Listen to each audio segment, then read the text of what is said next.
Hello friends, Buchibabu డైరెక్షన్లో mega power star Ram Charan main లీడ్గా నటించిన పెద్ది నుండి సెకండ్ సింగిల్ అనేది వచ్చింది భయ్య.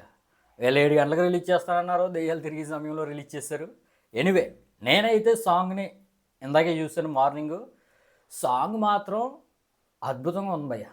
ఇక సాంగ్లో వచ్చిన ఫైనల్ షాట్ అయితే నాకు విపరీతంగా నచ్చేసింది భయ్య. Especially global star Ram Charan యొక్క ఎనర్జీ చూస్తుంటే షేక్ అయిపోయింది భయ్య. స్క్రీన్ షేక్ అయిపోతుంది, మైండ్ షేక్ అయిపోతుంది. రామ్ చరణ్ గ్రేస్గా పోపడ్డారు డ్యాన్స్లో, కానీ ఎనర్జెటిక్ స్టార్ అని కూడా పిలవచ్చు భయ్య.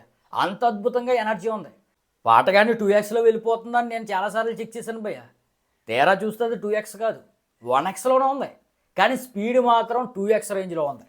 అసలు ఆ స్పీడు ఏ విధంగా స్టెప్లు వేసాడో రామ్ చరణ్ నాకైతే అర్థం అవ్వట్లేదు భయ్య. కొన్ని స్టెప్లు అయితే బాస్ ఓల్డ్ స్టెప్ని మ్యాచ్ చేసే విధంగా ఉన్నాయి. ఎనివే, బాస్ని అయితే ఎవడో మ్యాచ్ చేయలేడు అనుకో, ఒక 50% అయితే బాస్ గ్రేస్ని అయితే మ్యాచ్ చేస్తాడు.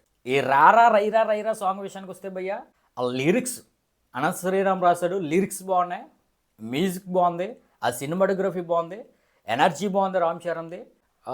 హుక్ స్టెప్స్ అంతా నాకు పెద్ద నచ్చలేదు భయ్య. మన జానీ మాస్టర్ కంపోజ్ చేశాడు, డ్యాన్స్ మాస్టర్ని అర్జెంట్గా మార్చేయాలి రామ్ చరణ్. ఆయనలో ఎనర్జీ నచ్చింది, కానీ ఆ స్టెప్స్ రొటీన్గా అనిపించాయి.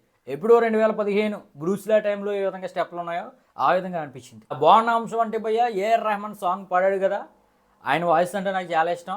ఏఆర్ రెహమాన్ పాడటం వల్ల ఈ సాంగ్ నెక్స్ట్ లెవెల్కి వెళ్ళిపోయింది. ఇక ఫైనల్ షాట్ బ్యాటర్ గిర్రని తిరిగి మళ్ళీ పట్టుకుని 6 కొడతాడు భయ్య. ఆ షాట్ అయితే మాత్రం దెమ్మ తిరిగిపోయి కింద అనిపించింది. గ్లిమ్స్లో అయితే బ్యాట్తో నేలను కొట్టి అప్పుడు 6 కొడతాడు. దీంట్లో ఆ విధంగా చూపించుకుంటా డిఫరెంట్గా బ్యాట్ని గిర్రమని తిప్పి 6 కొట్టే విధంగా చూపించాడు. ఈ సినిమా ఈ వరల్డ్ కప్ టైం కాబట్టి ఈ టైంలో వచ్చేసి ఉంటే భయ్య నెక్స్ట్ లెవెల్కి వెళ్ళిపోతుంది భయ్య. ఎందుకంటే క్రికెట్ బ్యాక్డ్రాప్లో సినిమా ఉంది కాబట్టి నెక్స్ట్ లెవెల్లోకి వెళ్ళిపోతుంది. మరి ప్రతి నుంచి వచ్చిన ప్రతి కంటెంట్ కూడా టాప్ నాచ్ ఉందని చెప్పవచ్చు భయ్య. గ్లిమ్స్ వచ్చింది, సికిరీ సాంగ్ వచ్చింది, ఆ రెండు కూడా సోషల్ మీడియాను ఒక ఊపు ఊపేస్తాయి. ఇక ఈ రైరా రైరా సాంగ్ కూడా సోషల్ మీడియాను ఒక ఊపు ఊపిపోతుంది. ఇక ఏప్రిల్ 30వ తారీఖున అయితే ఈ మూవీ అయితే రాబోతుంది భయ్య. నేనైతే ఎగర్లో వెయిటింగ్.